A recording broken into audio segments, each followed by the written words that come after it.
Live. Good evening, everyone. My name is David Lepofsky. I am the chair of the Special Education Advisory Committee for the Toronto District School Board. I'll be chairing this meeting.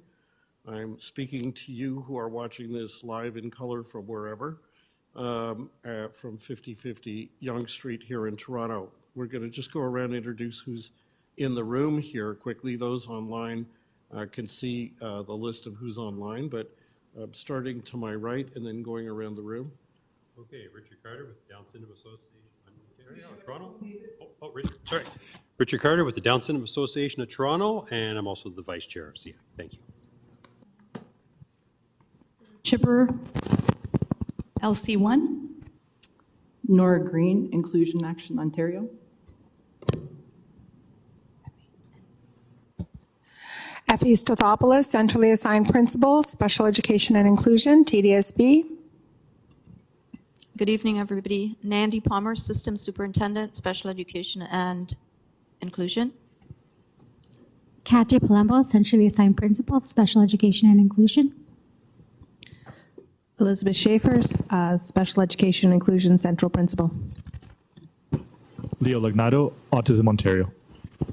Leanne Dixon, the SEAC Liaison. And we have a number of people online, David. All right.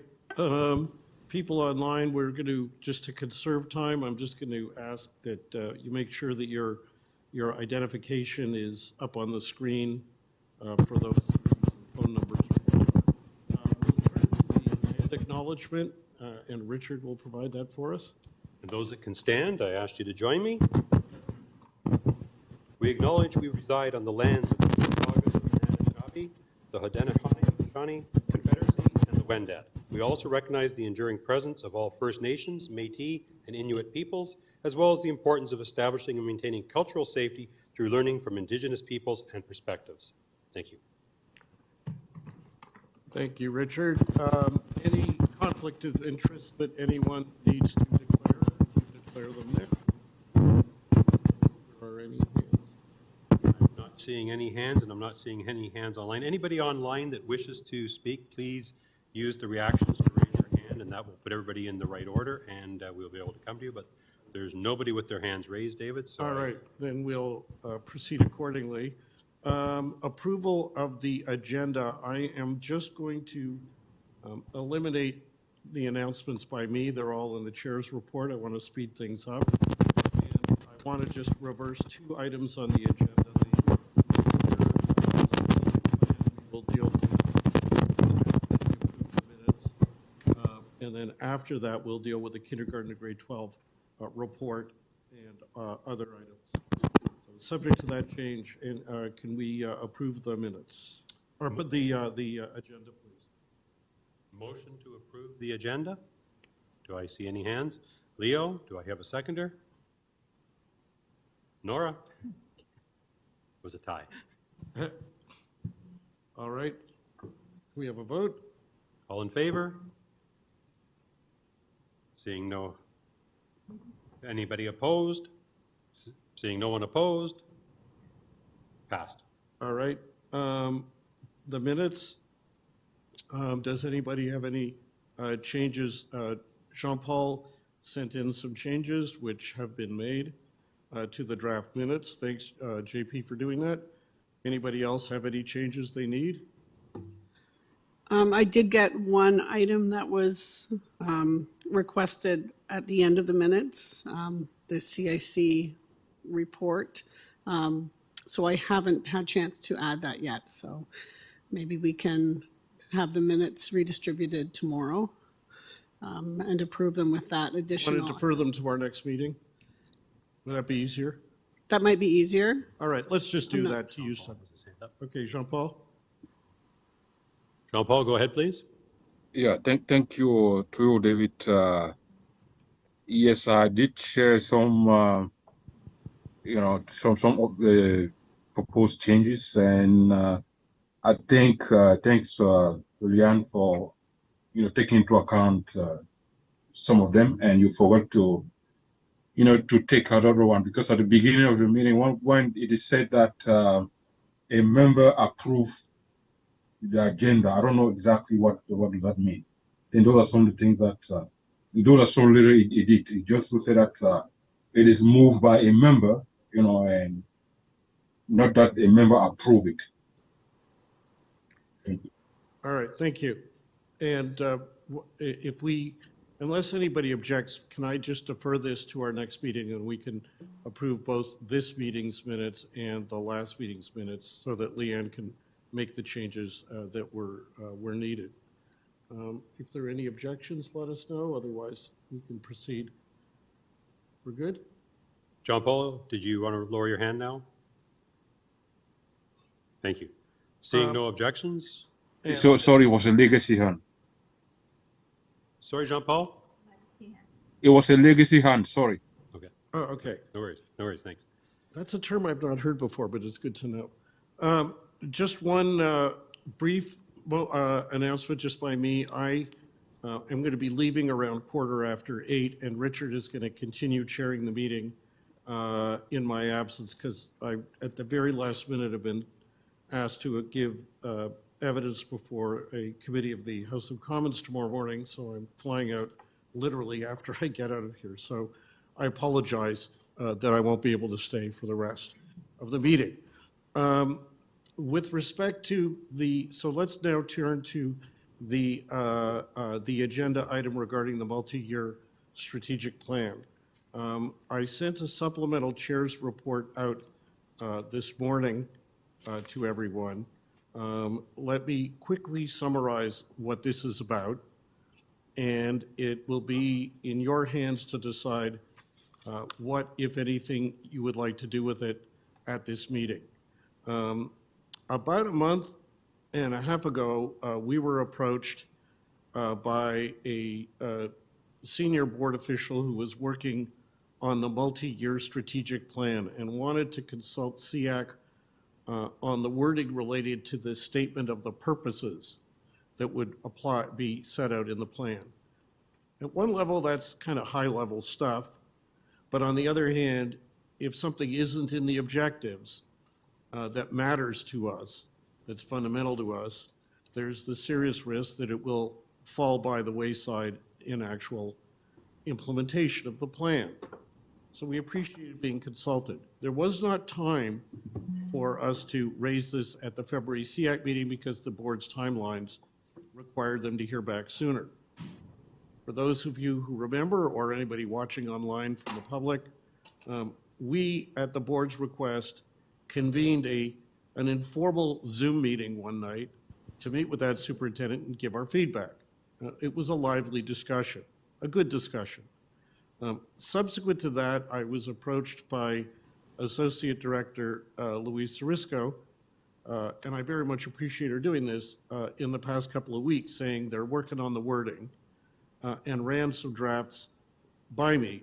I was overseas at points, and the wording was rolling and unfolding. So I put a placeholder in this meeting, depending on what came out, whether we would need to speak to it at all. I was given to understand that the wording would be at a procedural state where we could have it last Friday. Turns out that information conveyed in good faith to us was incorrect, and we don't have the wording.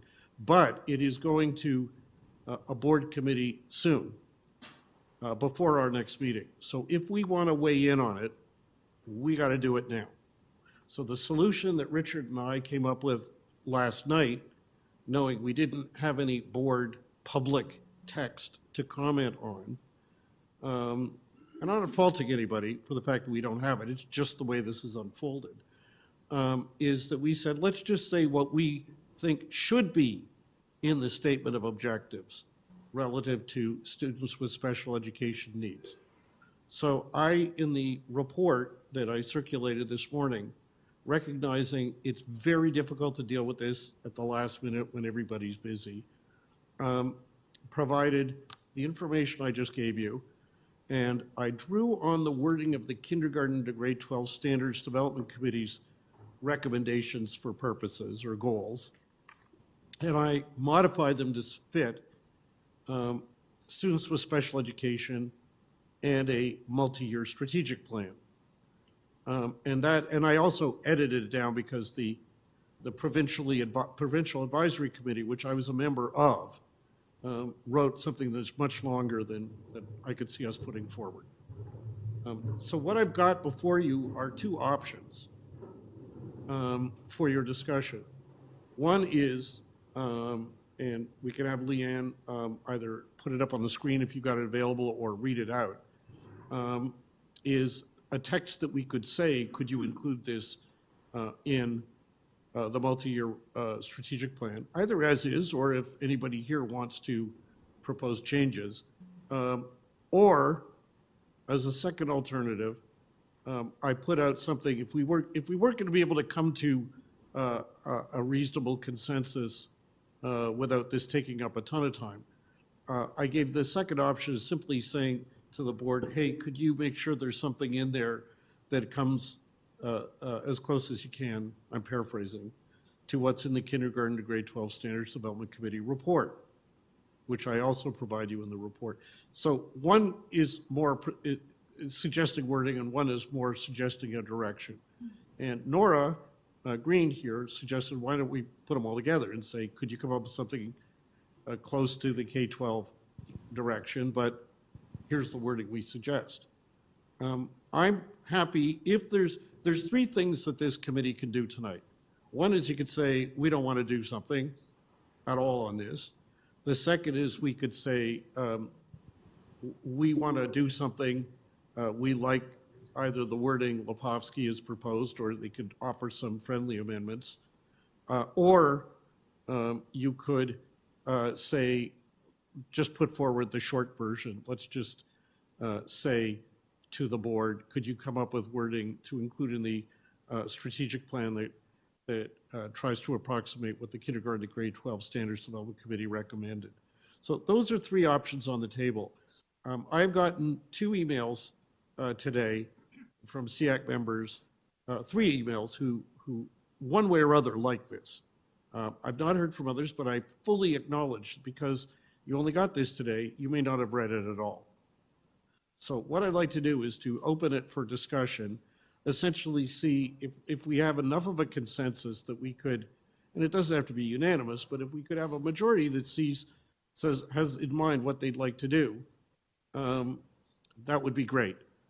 If not, we will not be able to weigh in on this, because from what I gather, if we don't do something now, we won't likely be able to do it in time for the board decision. So with that, what I'd like to do is just to open it. If people want to speak, I'm going to ask if we could do this as close to 2 minutes a person as possible, and let's see where we're at. And we'll take sort of the feedback. If there's an overall a general support for one or the other, or a strong view that we shouldn't do anything, then we could just move along to the next agenda item. Okay, so I see that Louise has her hand up and Nora has her hand up. I don't see any other hands. So Louise, if you'd like to go first, please. We're not hearing you yet.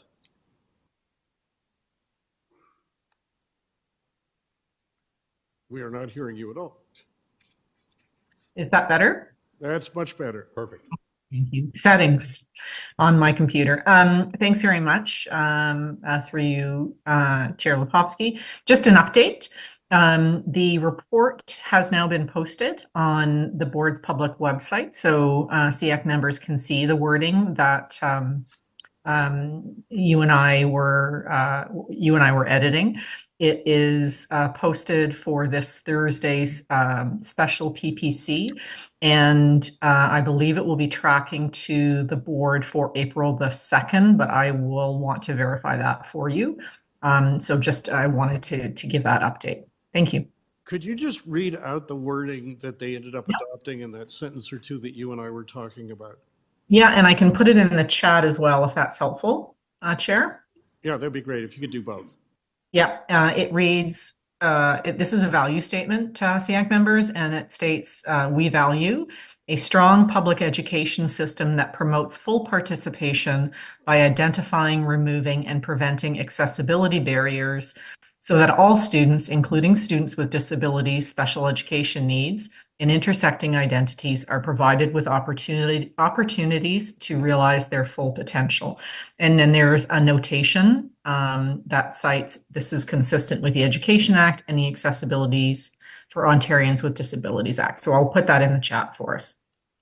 And I want to just say first, thank you to Louise, because we did overseas fire some wording back and forth, and this is an improvement, definitely, but it does not go as far as the text I've placed before you, and that's not a decision of Louise's. It was a collective decision at the board. She's the official I was dealing with. But I think that there is value in us weighing in with the stronger language, such as, for example, the K-12 Standards Development Committee talked about, and I'm a strong proponent of talking about the right to full participation, we've got that, and full benefit, fully benefiting from the programs and offerings.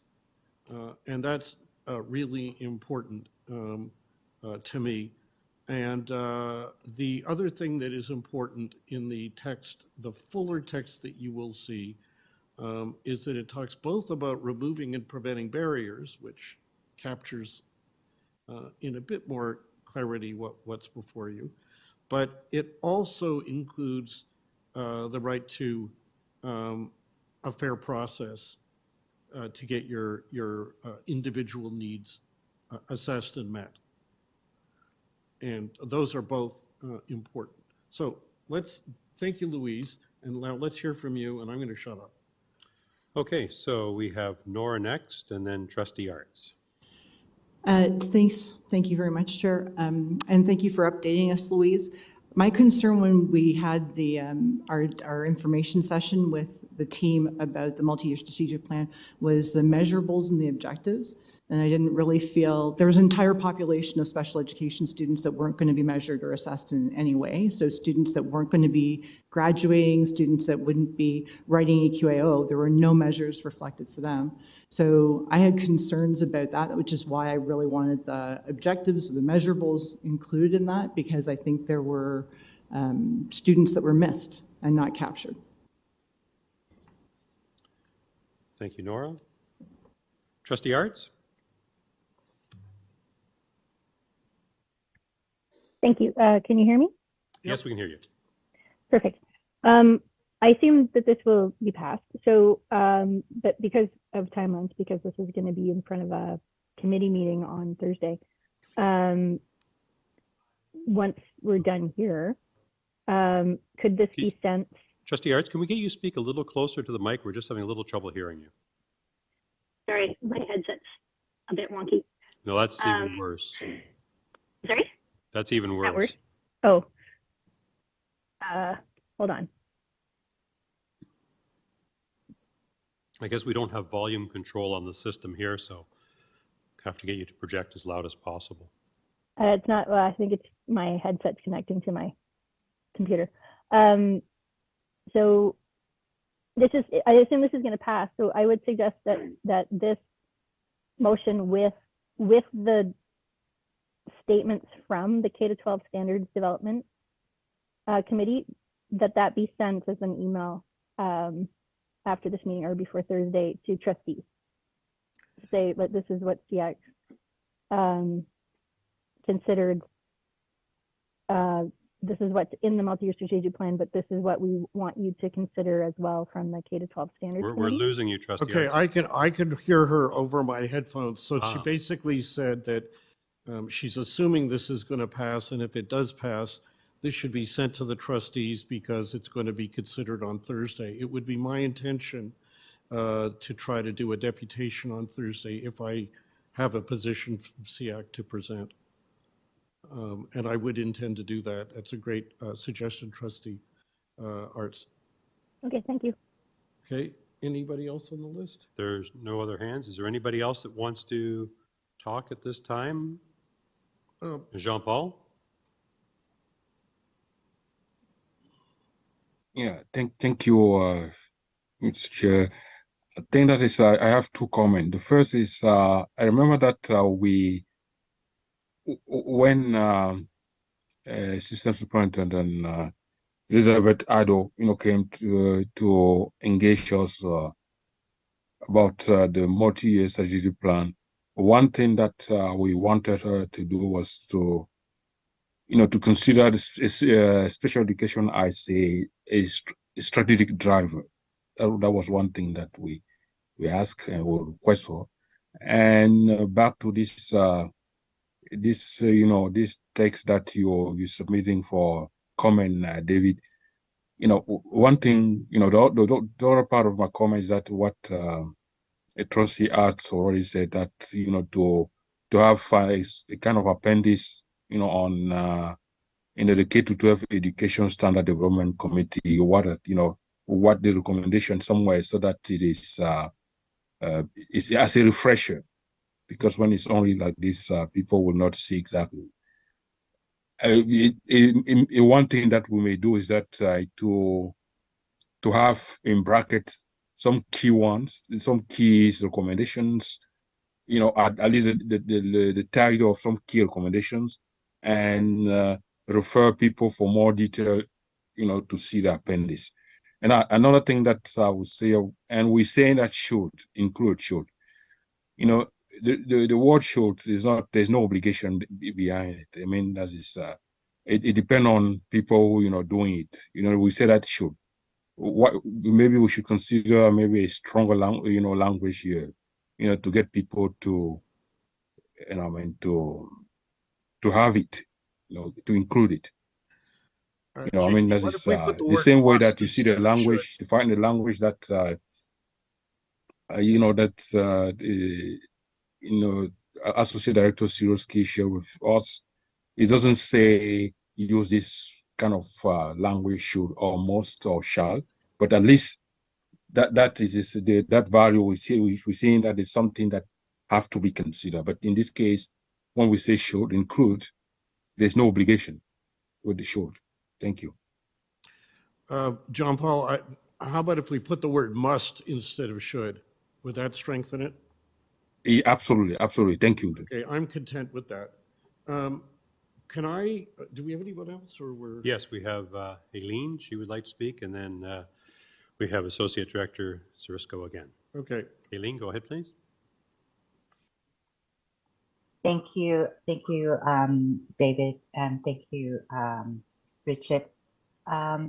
Just from the perspective of, I think when the multi-year strategic plan was first presented, both Tracy, myself, from the community living perspective, about when students graduated from grade 12, besides moving on to post-secondary education, another pathways will be entering the world of work or into other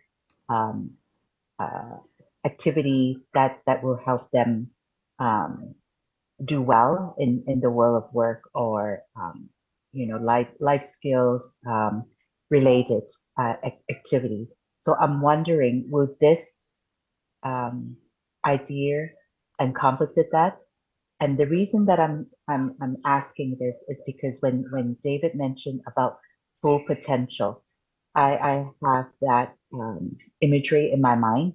Besides post-secondary pathways, there are pathways that related to the world of work / life skills capability.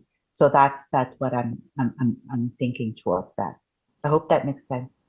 It totally makes sense, and Aileen, given that this is a purpose statement, it won't go into the precise details, but I would certainly argue if we could get this we got the board to adopt this language in its objectives of the multi-year strategic plan, part of the objectives of the board involves various activities at connecting people with employment, whether it's experiential learning, co-op placement. So if we got full participation in and full benefit from, then we would be in a stronger position to argue for exactly what you're talking about. And I Thank certainly, you. I would be happy to marshal that language to our advantage in that way. Thank you. Thank you for carrying that load. Thank you so much. Thanks, Eileen. Associate Director Sarisco, please. Thank you very much, Vice Chair, and through you, Chair.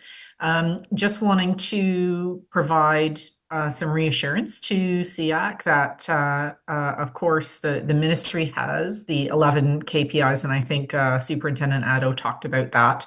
And certainly one of them is pathways. And you know that we are very eager to be analyzing our data for our students with special education needs, exceptionalities, and disabilities. So we will be watching that carefully, and everything that we do really is to enhance and all positive outcomes for students. I wanted to be transparent, Chair, through the committee, that I will, as the Associate Director in charge of special education, will need to point out to the committee as well as to the full board. And I mean no disrespect, David, to you and the incredible work that you were part of in the development of the K-12 education's recommended standards, that we are still awaiting the development of that standard from the government. So that needs to be brought to the board's attention. Some of the phrasing that you and I were discussing and editing, such as fully benefit from, was less measurable, I'll say, and less rooted in the Education Act than fully participate. So we really were leaning on those phrases. And I wanted to be transparent to say these are the kinds of things that if asked by trustees, I'll be bringing up. And certainly it's important for you to share your perspective with the Board of Trustees, but I wanted to be clear on some of the elements I'll be bringing up to the board. Thank you so much. Okay, I really appreciate that feedback, and just for everyone to know, just 2 quick points, and then what I'd like to do is see if we can move to possibly reaching a decision. The one is that clearly we've been fighting for 2 years to get the government to implement, to create an accessibility standard here, but the expert advice by the government-appointed expert panel, including both educators and people with disabilities, is there for boards to consider, and that's what we're trying to advocate for here. And the other is the term fully benefit comes directly from the wording of our Constitution, in effect, because Section 15 of the Canadian Charter of Rights and Freedoms guarantees to everyone equality before and under the law, and the right to the equal protection and equal benefit of the law. And the law includes government programs like education without discrimination because of disability.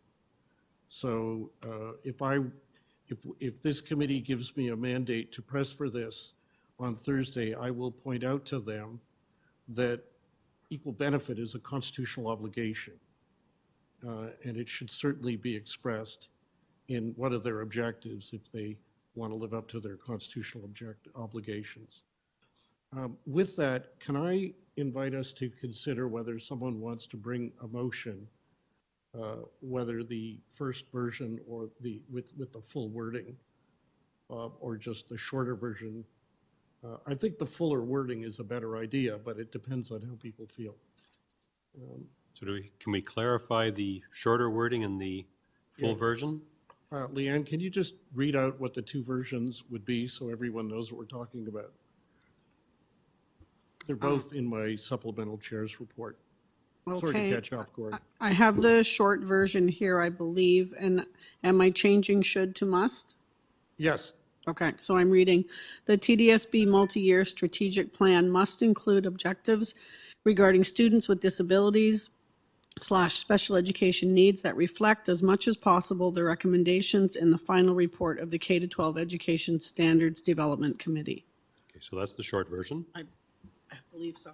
And the long version? I have to find. Okay. It's just earlier in the document. Yeah, I just need to open the document because I copied them. I totally should have given you the heads up That's okay. before. I apologize. That's all right. I have it here. I just need to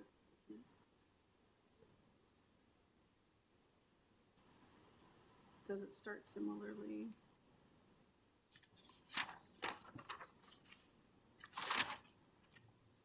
The second page?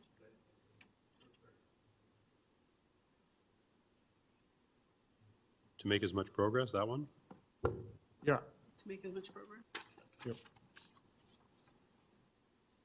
Okay. Do you want me to read this one or put it on the? Do you want me to? You can read it out. That Or I'll do both. I'll put it on as well as, just so that people can follow along. Okay. So the longer version, to make as much progress as possible towards achieving an accessible and barrier-free public school system for students with disabilities/special education needs, including those with intersecting identities. A, by removing and preventing accessibility barriers, impeding students with disabilities, special education needs from fully participating in and fully benefiting from all aspects of the education system. B, by providing a prompt, accessible, fair, effective, and user-friendly process to learn about and seek programs, services, supports, accommodations, and placements tailored to the individual strengths and needs of each student with disabilities and special education needs. And that would be it. And I think what we would do if we have a motion, it would simply be SEAC recommends that the multi-year strategic plan must include among its objectives the following. You want me to repeat that? SEAC recommends that the multi-year strategic plans objectives must include the following, or SEAC recommends that.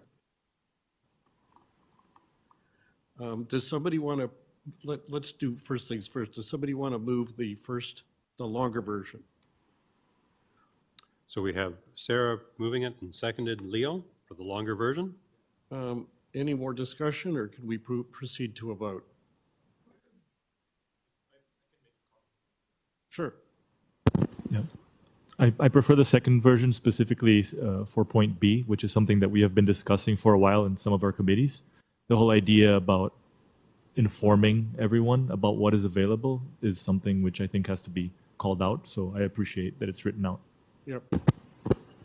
So that's the longer version. That's the one that's on the table now. Okay, so all in favor? Can we proceed to a vote? All in favor of this motion?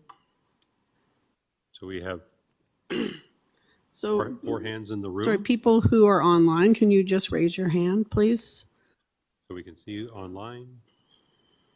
You're entitled to vote too, by the way. I did, thanks. 2, 4, 6, 7. So we have 13. We have at least 7 So we online need plus 4 in the 7. room. Yeah, and We have a that total of needs 7 to pass, so that passes. Passes? Passes. All right, well, Passes. thank you. That's great.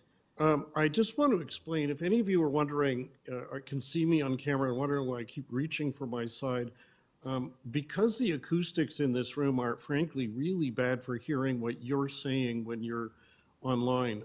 I'm wearing AirPods and I've got the Zoom streaming in my ears, but I have to turn it up when you're talking and then turn it down when I'm talking, or I hear an echo of me. So I'm constantly turning it up and down, but it's really helped. Thank you very much. We're going to move to the next agenda item, which is the other one that we will deal with before I have to leave. And I'm also the one bringing it forward in my capacity as chairing the K-12 working group. This is not for a motion or a vote today. This is a first stage of our discussions. It may, and so here's what it is. There are 2 issues in our report, but I'm only tabling one for discussion now because of time limits available. But we will pick it all up at future meetings. The K-12 working group has been discussing with staff the recommendation, which came from that provincial provincial K-12 Standards Development Committee.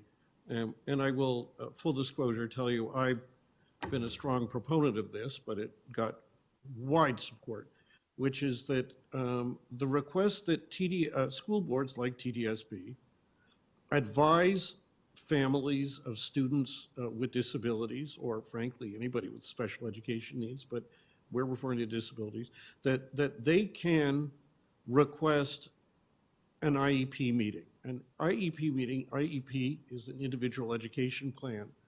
And the idea is the school board is this. The school board is required by provincial regulations to consult with the family where they are developing an individual education plan. But the regulations don't say how that's to take place. And typically what school boards do is they send out a letter to families telling them that they're developing an IEP, inviting their input, and so on. And the text of TDSB's standard letter that was provided to me is included in the report that the K-12 working group submitted to you last week. Somebody who doesn't know much about this doesn't know or wouldn't know that they can ask for a meeting to sit down with the education team that works with their child and discuss what the school board is thinking of putting in the individual education plan, consult with the family on what they think should be in the individual education plan, discuss ideas, and try to see if they can reach a consensus, learn from each other. Now, parents, by the way, in the United States, it is a legal requirement, as I understand it, to offer families an IEP meeting. And yet in Ontario, there are lots of parents of students with special education needs who don't know they can ask. And so those who know they can ask, and I'm one of them, do ask. And hopefully we all get them, but I've heard on occasion somebody might not, but I can tell you, again, from my own experience, every time I've asked, I've gotten one, and they've been really helpful for the school, for the staff, for the family, for the student. So what this proposal is to bridge the gap between the haves and the have-nots, bridge the gap between the parents who know they can ask and those who don't. And the way that could be done is simply by modifying that letter to make it clear that the family can request an IEP meeting, what the meeting would be, who could come, and what they might discuss. Now, if you look at that standard letter, there is a tick box to tick if you want a meeting.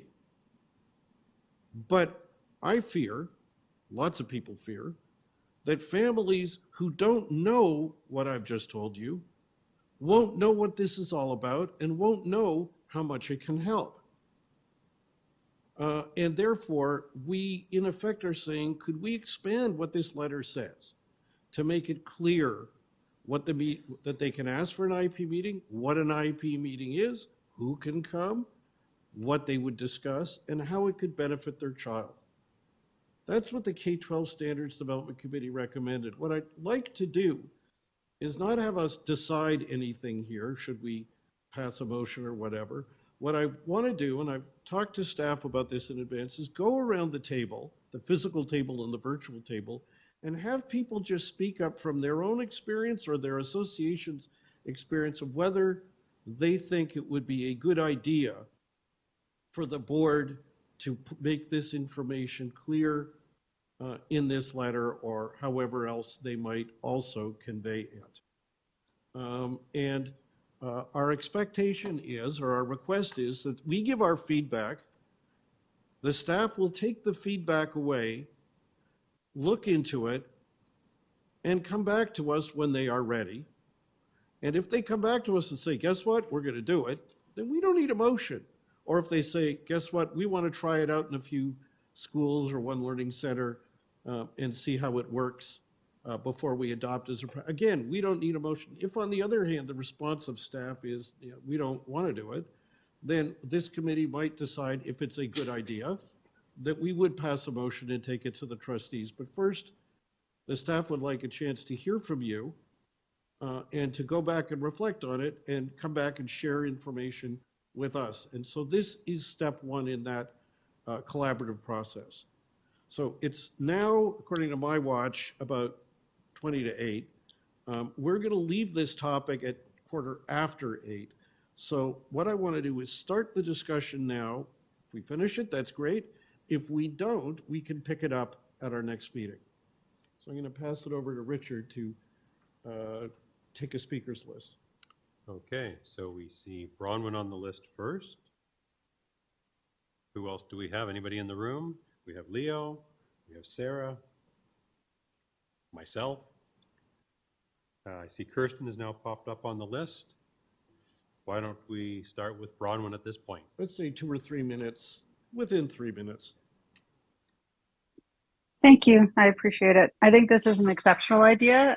As a parent myself, also someone who has disabilities, I will let you know that I did not know at Northern Secondary until OAC that this even existed. It was hidden from my parents because I went to a private school. It was completely under the table, not discussed. So going into it with my child being an early childhood educator, I was aware of what I had to advocate for my child, and I was the very rare parent. No one knew at all about this until we were thrown into it. And I myself, I'm sort of a coordinator for families privately where I help them in the neighborhood when they are lost and they are overwhelmed. This needs to be addressed because I have so many people reach out to me privately asking for support, and there's nothing that's been addressed. So I hope this does come to actual progress for the TDSB to adapt this, but I also would like to see the Welcome to FDK program adapted. If anyone has ever attended that as a parent, I don't know if you have younger children, but it is all about backpacks, doing your laces, labeling your child's clothes, all the basics that you learn in daycare, and it has absolutely nothing to prepare for an IEP, for an IPRC, nothing. It needs to be looped in and tied into that, and that's what I would also like to see progress further. Thank you. Thank you, Bronwyn. Leo. If you look at the current form that we use today, it requires parents to opt in to IEP meetings. This is just a specific detail, but I think it's a very crucial one. Parents, they have to check a box saying that they want a meeting. What happens in practice is that parents might hesitate to request meetings for fear of overburdening the teachers or staff. There's actually lots of research on this. You have studies in fields like healthcare and retirement planning. They show that participation rates are significantly higher when you have an opt-out system in place instead of opt-in. An opt-out system approach actually would make IEP meetings the default. And if a parent doesn't want that, then the parent would have to check that they opt out, right? That leads to greater participation and engagement. And if we should apply this to education, it would really mean that we would get more families engaged in shaping their child's learning experiences. And it also removes the burden from parents who may hesitate to request the meetings for this fear of overburdening teachers, or even for a lack of knowledge, right? So using opt-out instead of opt-in would ensure that every student's educational plan is reviewed by default and not as an exception, right? So if we're really following TDSB valuing inclusive education and recognizing parents and students as partners in education, this is a small shift in approach in the form that can have the potential for profound impact. It's a small decision that statistically, if you measure it, has tremendous outcomes. Sarah, please. This is a brilliant idea as well. I think that the lack of clarity with regard to many of these processes, the fact that many of the pieces are so opaque, run counter to the board's public stance on intersectionality. Speaking as a racialized working class woman who grew up going to TDSB schools, I can tell you my own experience is that we don't all have the social or cultural capital to understand the mechanics of these processes. To Leo's point, we do have many studies that support the fact that people with diverse cultural backgrounds, with diverse identities, are often reticent to advocate on behalf of the children they have or are caregiving for who are dealing with these processes, whether it's out of fear, anxiety, concern about creating disadvantageous outcomes. And, you know, I think in my own experience, when you're able to read these policies, and I have a background in policy work, understanding, and then going to advocate on behalf of my children, the experience has been unfortunately very poor. So even being able to cite documents published by the board that spell out processes that we are expected to be part of or include parameters that are detailed, when they don't happen, there is not then clarity in terms of how to effect further advocacy or change. And I know that's sort of veering into separate territory, but I think having more clarity and more information provided to parents from the outset, as Bronwyn's indicated, would be very valuable in terms of addressing the intersectional needs of students who are largely underrepresented in situations where, you know, they might be getting the shorter end of the stick in terms of having diagnoses or identifications. Thank you, Sarah. I'm just going to speak up very briefly just to reinforce what Sarah just said, because we have populations within Toronto who come from parts of the world where you don't criticize government, you don't take on authorities. And it's a culture shift for them to be afforded an opportunity, not to criticize government or take on opportunities, but just to kind of speak up. And when I've done training on the duty to accommodate people with disabilities, a core message I've conveyed to educators, businesses, and others, that those who have a duty to accommodate also have an affirmative duty to create a welcoming environment within which to seek and receive accommodation. And the IEP meeting is like the red carpet of that. It's the welcome, the most welcoming environment it could be. Just building on what you were saying. Back to you. Okay, so I see that I'm on the list next, so I'm just going to go quickly. And my question is to you, David. Maybe you can help expand on this. I noticed the tick box right now. It says, if you would like to discuss the IEP with the student's teacher, please check the appropriate box. And you've talked about the whole school team. Would this document then outline kind of, you know, who the whole school team is, so parents can fully understand that and they know who to actually request to be at the meeting? And the second part, very simple, is what is the process of the meeting? Is it during school hours, after hours? How does that kind of evolve? Both are very good questions. I better say that because he's right next to me, but they are really good questions. First, who's at the meeting? Typically, at least the ones I've been involved in or know of, what happens is the school brings the education team that's relevant. So the classroom teacher, they might even have the EA or SNA, the principal may attend, sometimes does, sometimes doesn't, but where it helps, that can be very helpful. Or even if they're, you know, helping start it up and can drop in as needed. If there are other professionals helping, so if a student is blind, it might be their mobility instructor or their teacher, the visually impaired. If it's students who is deaf, it could be the specialist teacher who supports there. Where they're involved, it could be if OT or PT are involved. And from the family's point of view, if the letter was spelled out properly, it could explain that the family can attend and they could bring whoever they want, whether it could include professionals who assist the family and have worked with the child outside school, or it could be another family member if, for example, the parents are more uncomfortable doing the advocacy, and so on. So it's a flexible process. It's not a rigid one. And by the way, it would be helpful to tell them that it can be done in person or virtually.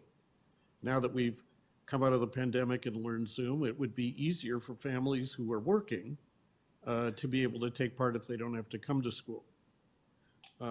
And I've been involved in ones both in person and virtually, and frankly, virtually is a lot easier and gets as much done. Or hybrid. The when is up to everyone. Typically what I've seen, it could either be during the school day, which means the staff have to work out when the teacher could be out of the classroom. Other times I've heard of it being done, say at 3:30 when the class is out, or at a time when school isn't in formal session. That's a matter that can all be coordinated. And for the TDSB, by not doing this systematically, but only in cases where families know to ask, There's an enormous capacity to experiment, to try out different ways of doing this. The thing is that reading this letter, you wouldn't know anything of what I just said. Correct. Right? Yes. Much less that it could be a meeting in person or virtually. It sounds like, oh, do you want to meet the teacher? Yeah. Back to you. Thank you. Okay, next on our list is Kirsten.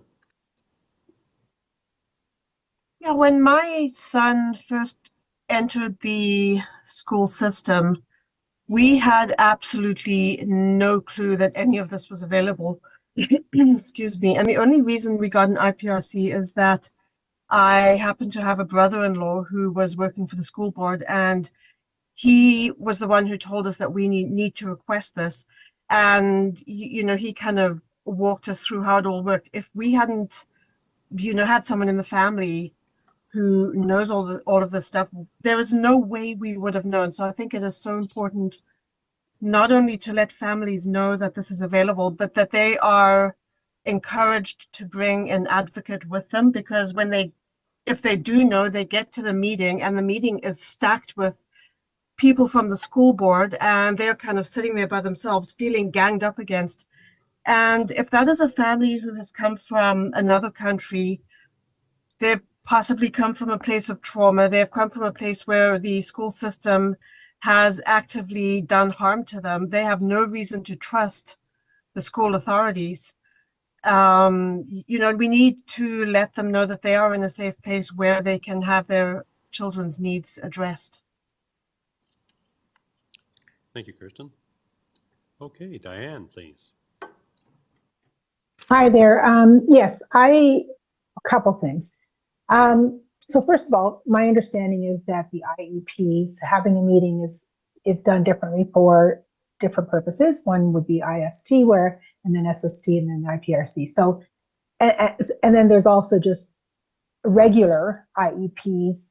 If somebody already has an IEP, regular reviews of that IEP. But for all of those occasions, I believe that we're offered the opportunity, as per what you said on that document. I do agree with what everybody said so far as to maybe making it a bit clearer and more welcoming. To your point, David, I had the same experience as you. When my son was in elementary school, I always asked for it. I always got it, no problem. But unfortunately, where things fell down for me was at the high school level. And so when I did go to high school and I requested the meeting, that was ticked off. I ticked it off.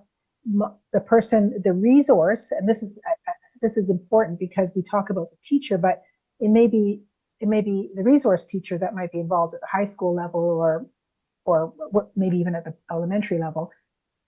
I went to get a meeting with the resource teacher and she basically outright told me, you've got to be crazy if you think you're going to have a meeting, or something along those lines. I remember it vividly because that was probably my worst experience, and I had to leave the school at that point because I was dumbfounded. And I do understand from her point, and I think she was probably under stress because she had like 200 people or something like that to deal with. And that's what she told me. She basically said, I can't meet with you because I have 200 people to service. So I don't know if it's different, but we have to consider it at elementary, high school differently. Now, as far as how much we say, I think it's difficult too. I mean, I do agree that we need to say more, but I'm also worried that if we just have a whole page on a whole bunch of stuff, some people, when they see a whole bunch of text, they ignore everything. So maybe a suggestion would be maybe a supplemental sheet that goes behind it, not part of it, because it might get lost in the shuffle. So it's just how it's displayed, but I think it's really important to talk about it. But how we do it, we just want to be conscious of, we just got to think about that clearly. But I totally agree with everyone. It's got to be, it's definitely an issue. Thank you, Diane. Thank you. Okay, Aileen. Hi, everyone. I just want to build on what everyone already shared. Seems like everybody has some unpleasant experience around the high school, the difference between high school and elementary school or even middle school. I believe it's the volume. And then my son's been one of those in high school, and we were just dumbfounded and shocked when the educator, principal asked us, what do you want? because I just said we wanted to have an equitable education, an inclusive education, diverse education for our son. So that's the conversation. And then ultimately, we also left that school, that my son left that school. So that's what I wanted to share. There are some commonalities in experiences because of the volume. And I think because of the volume, the system that I know that we are trying to work on include some parts that individuals may not be able to speak to those experiences because we've been experienced in a way going through the elementary and middle school, before going to high school. So I'm thinking actually specifically about involving from the get-go of inner city schools that are basically, a lot of them are BIPOC populations and indigenous population, may be part and parcel. I really like the idea, go along with the idea with Leo mentioning about an opt-out option. So if there are possibilities for inner city schools to include part and parcel a social worker that could help and basically actively part and parcel work on those resources on the get-go, I think it would really help the student to have a very good start. Because sometimes they really do not know those resources, especially with the BIPOC indigenous population, that they have so many other challenges to face and then to work around.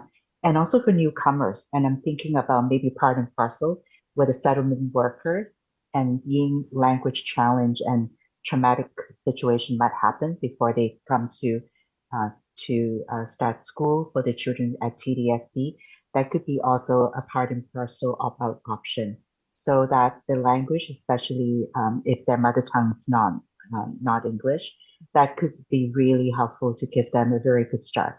And then to have an ask later on, sometimes it will be more, I would say, resources challenge at that time. So maybe if the early intervention could start earlier at the get-go, that would be better for the student and the outcome of TDSB, moving forward in the pathways. Thank you, Aileen.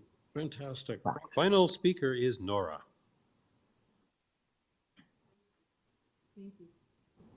I just wanted to remind everybody about the literacy rates of parents as well. So sometimes there's a lot of presumption made about the capabilities or the skills of parents that we talk to. So sometimes people forget just because we're adults doesn't mean we're necessarily literate. And just because we're adults with a family doesn't mean we don't have intellectual disabilities. So I think there's a lot of assumptions that all of a sudden when adulthood hits, we don't have people who have disabilities that become parents. So I think even one step further, so to Leo's point about opting in, I feel like if you're in a regular class and there's 5 kids that have an IEP, a teacher can call those 5 families to find out how they need to get their feedback. Because there would be families that would have no idea what to do with that text or do with that print because of their language skills, or possibly they have an intellectual disability, whatever the reason. It's still a barrier if it's documentation. And a phone call where the teacher initiates is such a welcoming. We talk about forging relationships. We talk about how important relationships are with our students, our families. I really feel like that's not too much to ask, to have somebody reach out and say, hey, I know your child has an IEP. How can I help you with that? Thank you, Nora. Okay, David. Okay. Just turn this volume down. Just a few thoughts. This has been extremely helpful, and I'm hoping it will be very helpful for the board as they take this away. In a board as big as this,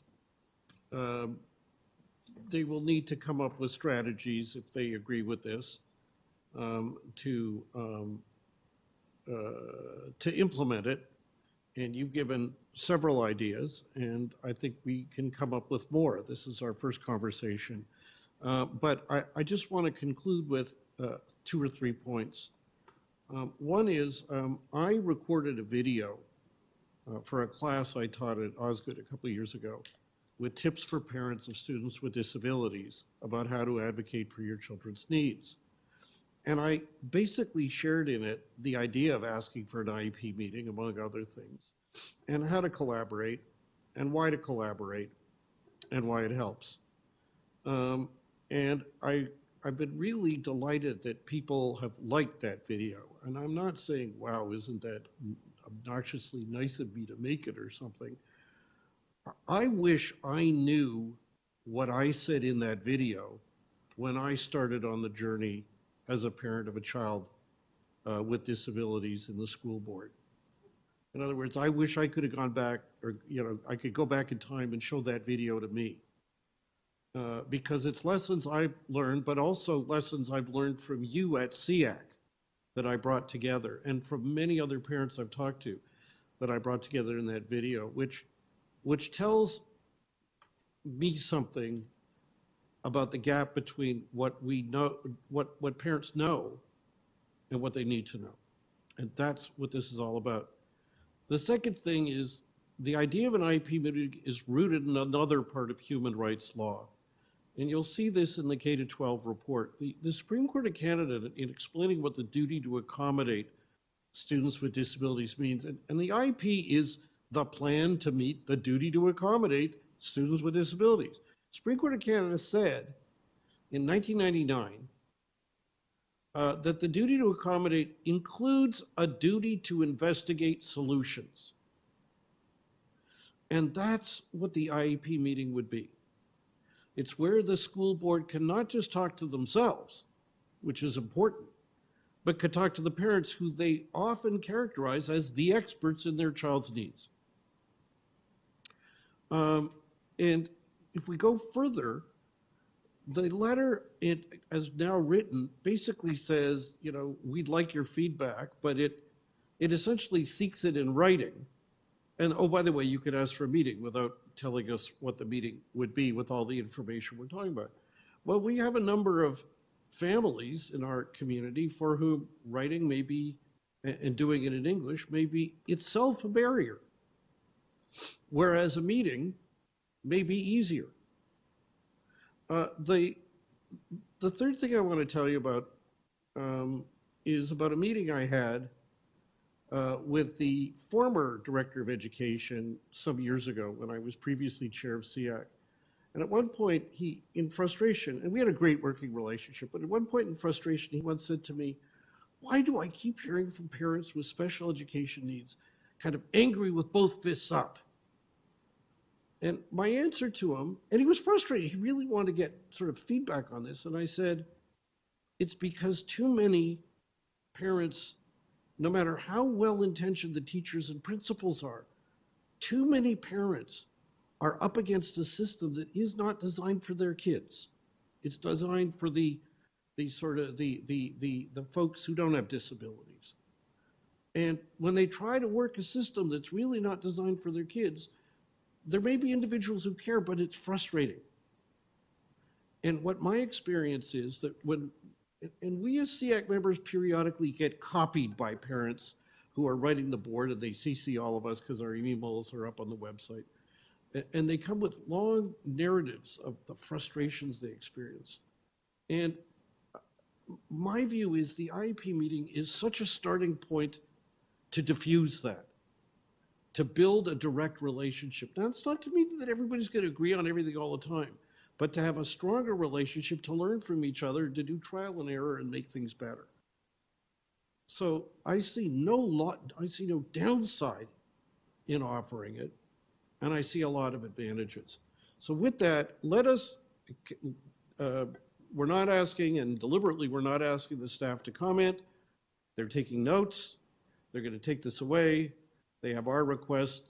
JP, this is our action log thing you've been saying we got to do. Action log item number 1 is going to be, so what are your thoughts, staff? Get back to us on your thoughts on this, and how might we follow up? David, could I just ask sure. a question or two of you? Sure. You mentioned about it, strategies to implement it. Yeah. As I think I heard you clearly say, requesting an IEP meeting is already, available to you. It's the implementation, if they want to change the letter, but parents can ask for an IEP meeting, number 1.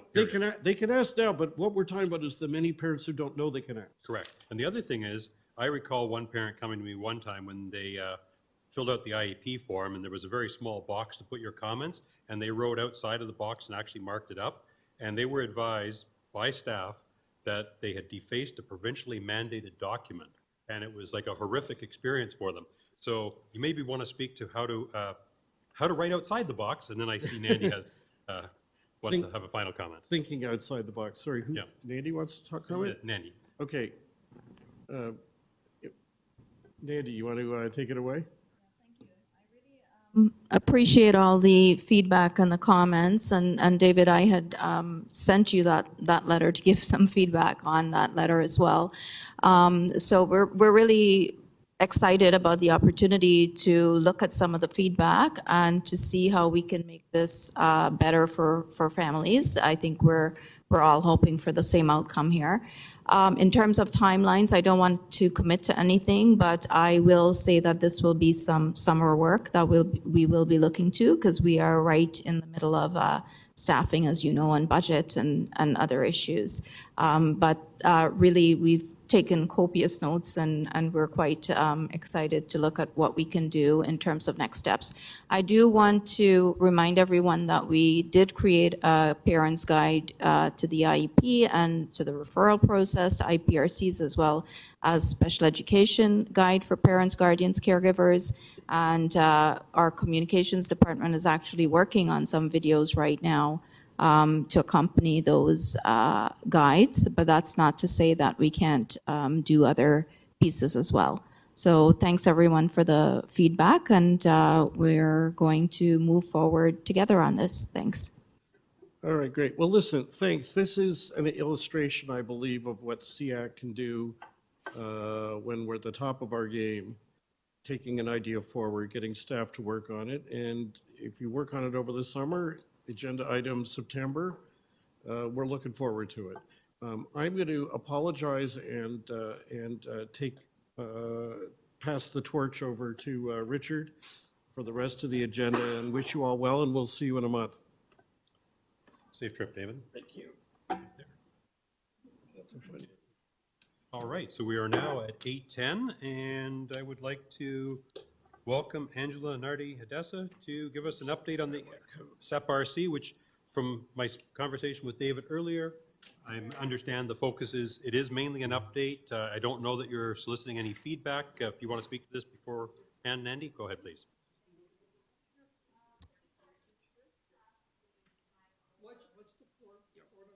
Hi, Nandy. Before I pass the microphone over to Angela, I just wanted to provide a brief overview, a little recap. So as you know, SEAC had put forth a motion at the end of June of last year that asked for the special education program recommendation process, or SEPRC process, to be made available to any student with special education needs, and not only to students with complex medical, physical, safety needs, or complex disabilities.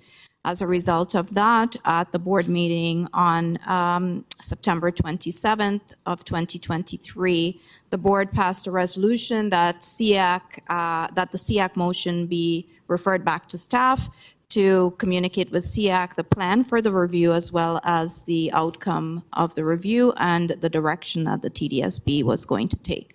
So as you know, Angela was brought in. She supported with providing the review, came to SEAC, met with individual members of SEAC as well. And Angela's here today to speak about the outcome of the review and the direction that we will be moving in with regards to SEPRC. So Angela, over to you, and thanks for joining us. Thank you, everyone. I'm glad to be back. Happy to see you all. I only have 10 minutes, so I will try my best to be as succinct as possible. As Nandy shared, yes, that was my task. And in January, I did come to SEAC and received some feedback, which I took into account as I was creating my report. We spoke about, as Nandy mentioned, how the current SEPRC process and criteria was widening and was causing certain scenarios that were not supportive of our most vulnerable students, and adding wait times for our families, Key to the presentation when I came in January was really highlighting our duty to accommodate students with disabilities and complex medical, physical, and safety needs. The need to differentiate access to our learning for students with disabilities, and our duty to really remove all barriers as per the Human Rights Code. I also engaged in a jurisdictional scan. I connected with several school boards to see what their practices were in accepting new students. Peel District School Board and TDSB have a somewhat similar process to CIBRC. Other school boards basically have new students just enter the regular classroom. Even in one case, a school board reported that even if a student came from a congregated site, they would still be placed in a regular classroom until they had their IPRC. Two key themes emerged from this jurisdictional scan. The first one was inclusion was the driver. In other words, the regular class was the first entry point for new students in all of the other boards. And the second was an understanding that educator competence and confidence are critical to ensuring that all students, including students with disabilities and special education needs, are able to reach their potential. In other words, deepening staff professional development informed by research. But what I want to focus on during my time here, so that was just a little recap, is really on the recommendations that I am submitting. Having reached out to SEAC, reached out to other boards, and reviewed the genuine purpose of the CIBRC, which is to remove barriers for vulnerable students with disabilities, physical, medical, and safety needs, I've submitted 5 recommendations, and I'd like to share them with you this evening. The first is, and I'm going to actually read them to you. It is recommended that all students are first given access to a regular class in their home school as per Regulation 181/98. This combats ableism by viewing all students as capable and competent learners. I make reference to the duty to accommodate students with disabilities as per the Human Rights Code. It is recommended that TDSB's CIBRC process continue to support the most vulnerable students with disabilities and complex medical, physical, and safety needs whose needs cannot be met in a regular class for even a short period of time. Also, as this part of the first recommendation, all students who do not have complex medical, physical, safety needs and/or complex disabilities as per Regulation 181/98 will begin in their home school in a regular class with support.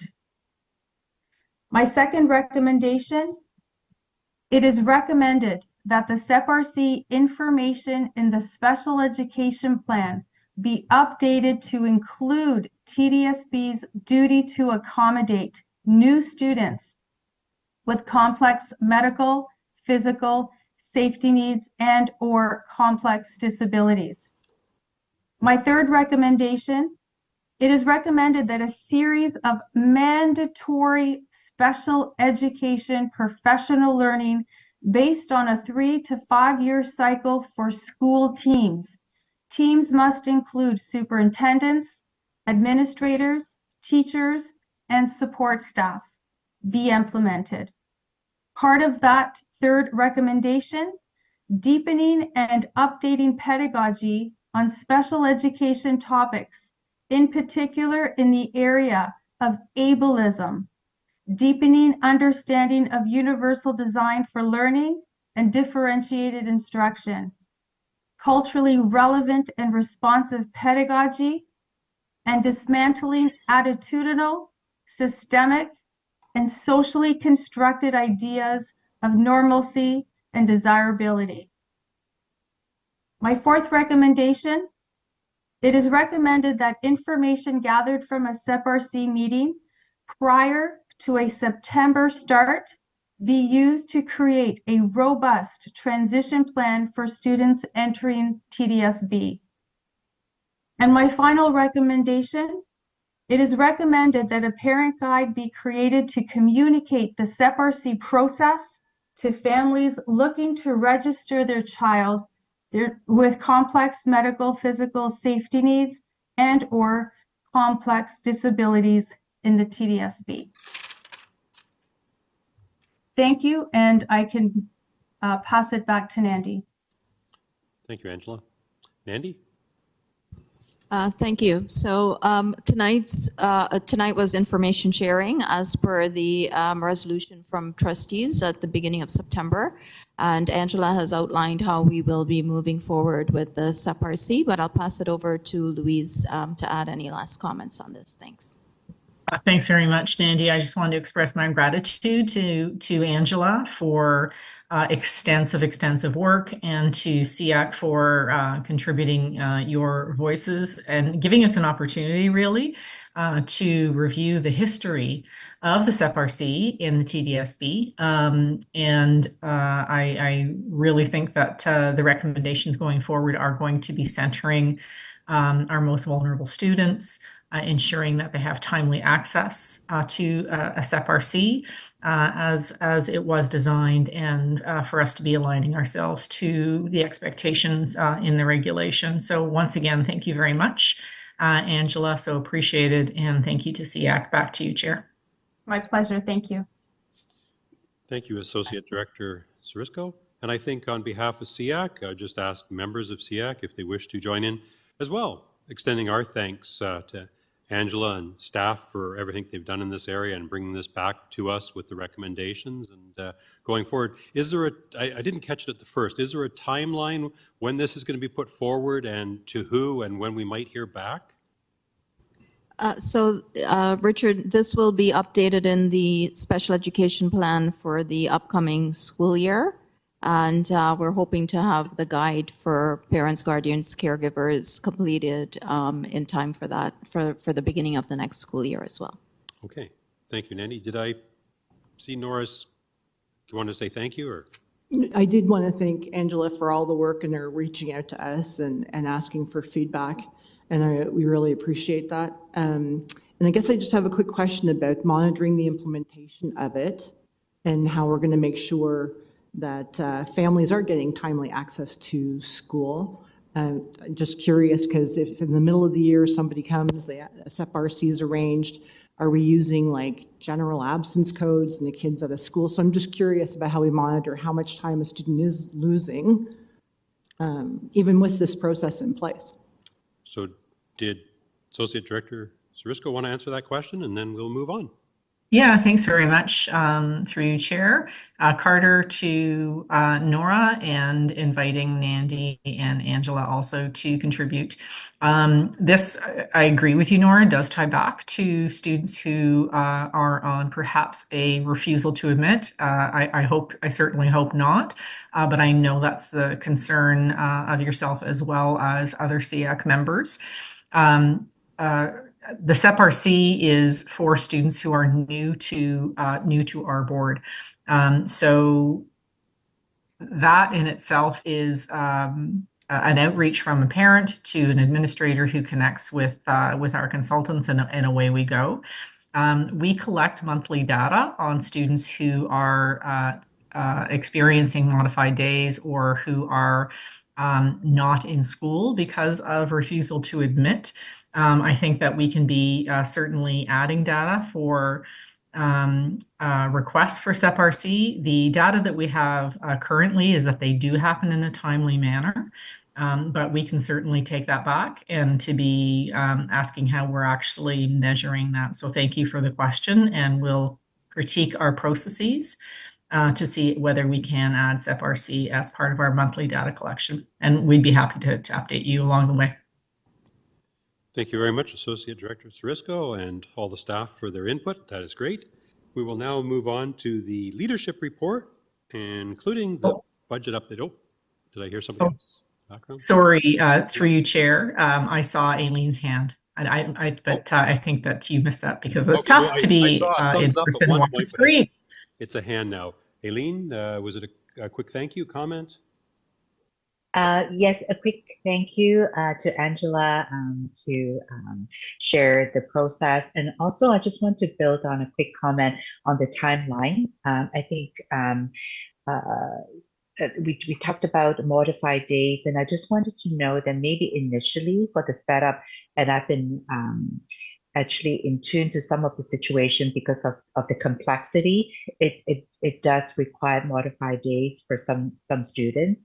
So just wanted to know that if we can have a timeline, or even if we can have specific timeline, or let's say we are going 2 weeks, and then after that it's going to be modified back into a full day, or how's that going to be? I think the process could be written up based on the IEP, or based on building into an IEP after the STEP PRC process is done. So I just want to mention, I'm sure that the report might already cover that, but I just want to highlight this for Florence. So looking to see what the process is once it's the implementation of this. So that will come in the fall, I trust. Yeah. The implementation of the Yeah. process, because that'll come with the parent guide and all the documentation around it. Thank you. Right. All right, at this Thank point, you. we are now at 8:24, right on schedule. So the leadership report, including the budget update, and is it going to be Associate Director Sarisco or Nandi? Thanks, Richard. It'll be me. I don't have a budget update because when we met for agenda setting, David said that Craig would be coming in April. Sorry, mixed my months up. Well, maybe I'll ask for April. I know we still have an outstanding budget item, and that was where we were going to get the breakdown of funding for like the special ed ISPs and then the regular class. I think we were going to. No, sorry, that was the budget work group, a request that came from the budget work group, not from CX. So we didn't bring information here. And we were waiting for the next budget work group meeting to come and address the ask from the budget work group. Okay, I thought that was indicated the last time in the discussion that it would be provided. We don't have that, but I'll ask Louise if she has any comments on that. Okay, thank you. I'm sorry, can you repeat the question?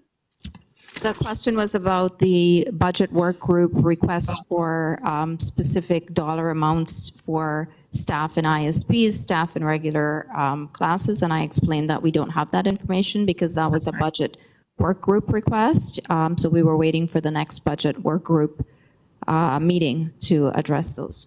Yes, thank you. And I hope that I'm able to attend that meeting so I can invite the committee into a discussion so that we are able to, I think, better understand what they're hoping to obtain with the data so that we can be working together.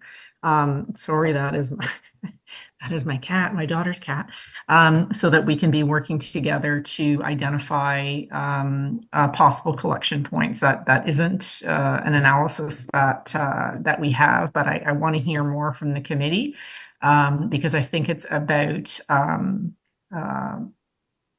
inclusion. And so I think that there are some real possibilities for us to be working together to nominate data points and for us to be thinking about how we can be implementing that across the system. So with more to come, Richard? Yes, and we'll definitely invite you to the next working group. Thank you. It really wasn't just specific to staff. It was a real high level. We have a pie with 3 pieces, basically. The ISPs, the inclusion part, and some overlap in between, almost like a Venn diagram. And it was just understanding if ISPs take this much money, how much is left, sort of thing. So we'll bring that up at the working group and hopefully back to SEAC next time. Looking forward. Okay, we'll continue on with Andy and the leadership report. Thank you. Thank you. So the leadership report, I'm very pleased to say that we have held our second of 3 parent guardian caregiver webinar sessions. And this year we tried something new. Last year we had 2 evening sessions. This year we've held 1 session in the evening, 1 session in the morning. And we had actually the same number of attendees at both sessions, so I think we will continue with that approach. The topics for this session was transitions. It was transitions for students with an IEP. As you know, every student with an IEP must have a transition plan, and if they don't, the IEP must clearly state that. We spoke about elementary to secondary transitions, post-secondary transitions, and school and home partnerships. And we also shared some resources for families.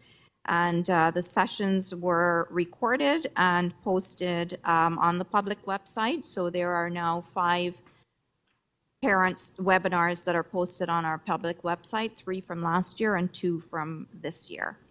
As you know, the ministry has been emphasizing a focus on mathematics, and so has the TDSB. And we have been working as well to ensure that students with special education needs are also working on their math skills. Specifically, we have purchased math kits, debugged, they're called math kits, which are coding kits for our primary ASD and MID ISPs to support students in developing their math skills. Schools were provided with the kits and also release time for the teachers to attend training on how to implement the kits with their students. It's a coding curriculum that supports coding for all students regardless of their literacy and communication skills, and it actually focuses on UDL, Universal Design for Learning, and provides explicit instruction and differentiated instruction for students. And we're looking to do some more work with that into next year as well. We're also focusing on our ASD after school skills development program. We held a session in the fall. We're going to have a session in the spring, and we're also going to have a summer session for students. The program's available to students in grades 4 to 10 who have been diagnosed with ASD. And it provides an opportunity for students to develop and enhance their social and communication skills, and they can attend weekly in person or virtually. There is an expectation that parents, guardians, caregivers will stay with the students during the sessions so that they can implement the strategies that were introduced in the sessions at home with their children. As the pandemic, or as we're coming out of the pandemic, this is our second year returning back to the Learn to Skate field trip for students with a visual impairment. And as with last year, students were very happy to see each other a year later. And this program was for students who identify as blind or partially sighted. They learned to skate and also to play blind hockey. In addition to students enjoying themselves and learning about safety, different hockey equipment, and so on and so forth, we also had parents who attended a parallel parent program around recreational activities for their children with visual impairment. I'm happy to report that in a joint project with Occupational Therapy and Physiotherapy Services, but led by Occupational Therapy and Physiotherapy Services, we applied for several grants last year from the ministry, and we were able to receive some funding, and we've used those funds to connect with high school age students with physical disabilities to encourage agency and self-esteem for them, and to receive their feedback on their educational experiences. So at this time, we have a small cohort of 6 students recommended by schools for engagement sessions with TDSB OTPT staff, and we will continue to be monitoring this, and I will be bringing an update in the near future on this because we've just started to engage with students.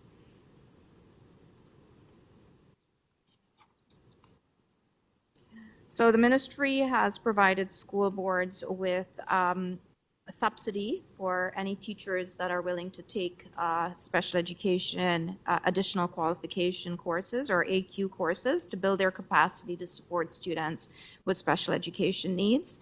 And last year we were able to max out the number of subsidies requested from TDSB teachers, with 99 teachers receiving the subsidy. And to date, for this school year, 97 teachers have received the subsidy, and I'm pretty sure we'll be maxing out this subsidy as well. Next year will be the last year of this batch of funds, but I'm really hoping that the ministry will do this again in the near future. But it was a 3-year funding that we received. And the rest of the leadership agenda speaks to some awareness days, weeks, months, and I'm thankful to SEAC members and associations for providing us with information on this. So Celebrate the Spectrum World Autism Day is April 2nd, and Epilepsy Awareness March is about epilepsy, spreading awareness and education surrounding epilepsy. March is also Easter Seals Month, and World Down Syndrome Day 2024 is on March 21st. World Hearing Day was March 3rd, and we had quite a few awareness days, weeks, months this month for March. And just to let SEAC and the public know that we shared all of these awareness days, weeks, months with staff at all levels through our monthly school newsletters that we send out to school-based staff, but also in our system leaders bulletin and other TDSB-wide communication tools that we have. So that concludes the leadership report, and I welcome any questions. Thank you. Thank you, Nandi. I'm just looking at the screen and looking around the room. Is there any questions from anybody? Nora, please go ahead. Thank you so much for the information. I just wanted to, I know my association will talk to me about this. I just wanted to point out that maybe some of the learning for regular class teachers around special ed could be highlighted as well. I just noticed sometimes the report has lots of ISP stuff. And so if we could hear about what regular teachers get, that would be great. Thanks, Nora. And I have highlighted that in previous leadership reports, and we will continue to do so. I also had provided to SEAC a month or 2 months ago a complete list of all professional learning offered from, I believe it was September to December, and we'll provide that again moving forward. But yes, thank you. And I don't see any hands online. I just want to also say thank you for recognizing all those special months and awareness days. And I promised I would have mismatched socks on tonight, which I do, in celebration of World Down Syndrome Day. Thank you. Okay, moving on to the trustee reports. I would actually, maybe we could confirm which trustees are in attendance. Just trustee Arts. Just trustee Arts, okay. Trustee Arts, would you like to provide the trustees report, please? Hi, thank you, Richard. So I don't have a ton to report. There's a bunch of meetings this week that SEAC members might want to pay attention to. The big one being tomorrow is a special finance meeting where staff are going to present some options to balance a budget. So if you recall, the TDSB is on a 3-year deficit recovery plan coming out of the pandemic. So boards legally or under the legislation, the Education Act, the legislation states we have to pass a balanced budget. The only way to run a deficit is if we have reserves, if we have working reserves left over from the previous year. The TDSB doesn't have working reserves. We ran a large deficit through the pandemic, incurred a lot of additional expenses. So the agreement with the ministry is, for us, is a 3-year deficit recovery plan. So this would be the last, coming year will be the last year of that deficit recovery plan, which requires us to pass a balanced budget within that plan.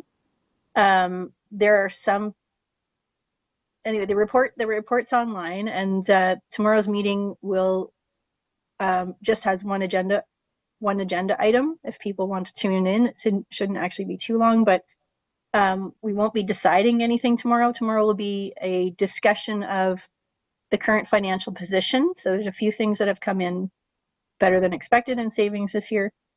And then some areas where staff will be looking to try and find the the portions of money to balance the budget. So what they're looking at or proposing is around cost effectiveness of programming that's not covered through the GSNs.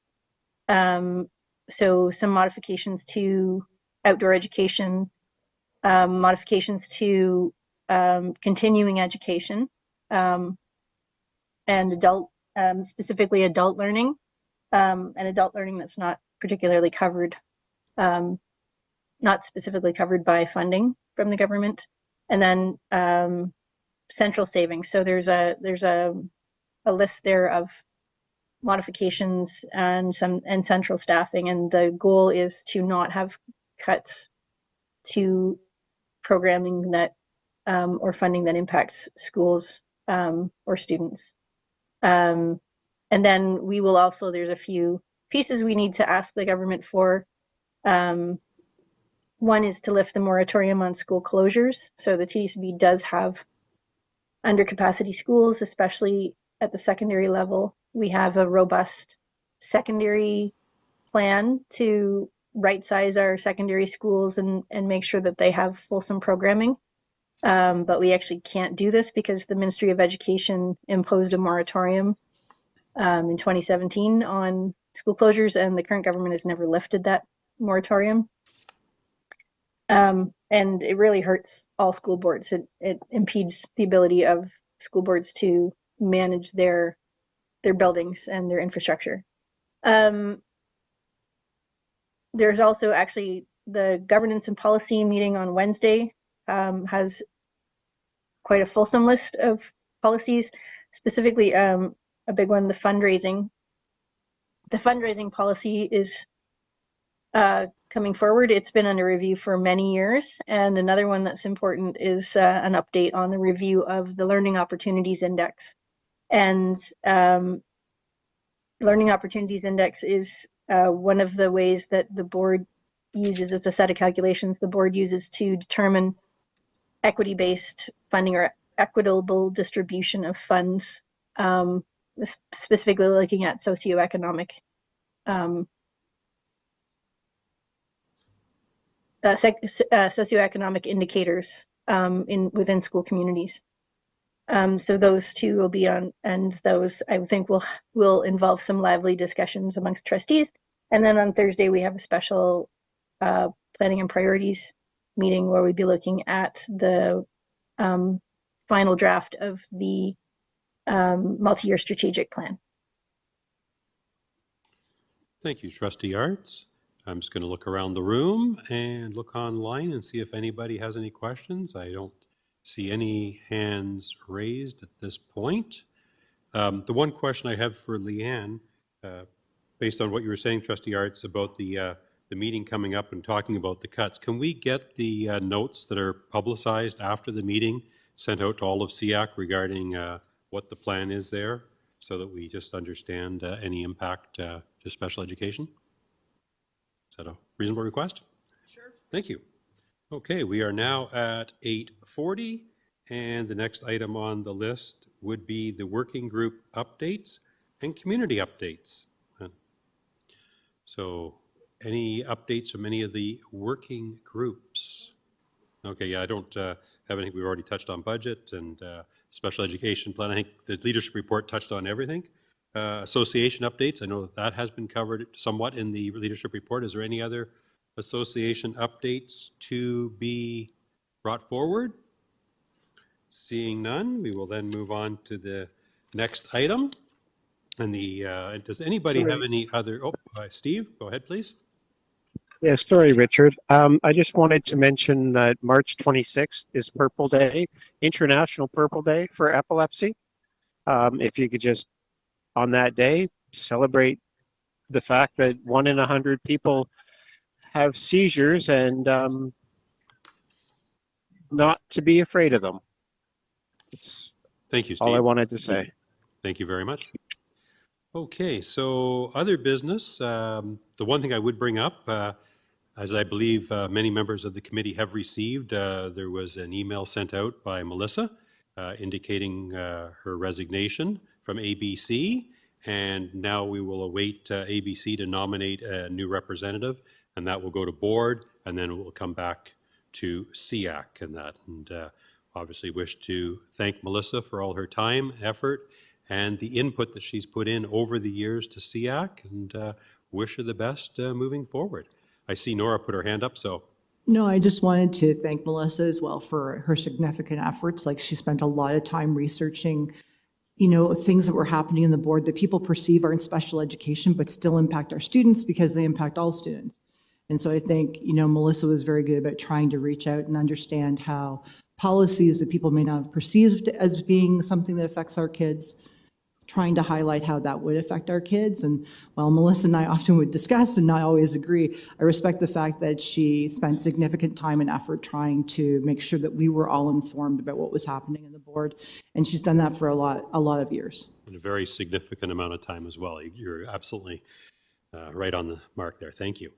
All right, at this point, is there anything else? Steve, is your hand still up, or is that from before? Assuming that is from before. No correspondence received. I know our next meeting is scheduled for April the 8th. Oh, Bronwyn, please go ahead.